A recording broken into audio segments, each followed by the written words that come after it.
আমার এক বক্তব্যে যা গাইল শুনতেছি দার্লিং, আমি তার কারণ নামটাম বলি নাই, আমি খালি বলছি যে সমাজে প্রচলিত 10টা বেদাত আর 5টা শিরিকের নাম বলে আমাদের এই দেশে কোনো হুজুরও জনপ্রিয়তা ঠিক রাখতে পারবে না।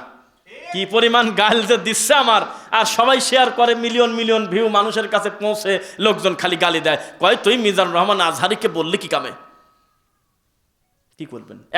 একটা মাস্টার দেখলাম, উনি শিক্ষক, প্রফেসর নামের আগে ফাইন একটা কমেন্ট করছে যে মিজানুর রহমান আজহারি সাহেবকে কেউ এটা শেখায় দিয়েছে যে আপনি প্রতিটা মাহফিলে একটা করে গান বলেন, এটা আমার বিশ্বাস হয় না। এটা উনি একাই বলে, কেউ তাকে কথা শেখায় দেয় নাই যে আপনি বিষয় নির্দিষ্ট করে দিলাম, আপনি সবাইকে এক করে দেন, শিয়া আপনার ভাই, হিন্দু আপনার ভাই, সবাই আপনার ভাই, এটা বলে দেন। কেউ তাকে শেখায় দেয় নাই। তার কাছাকাছি আসা সাহসই তো পাবে না, এত বড় লোক, যার নামের উপরে লক্ষ লক্ষ লোক আসবে।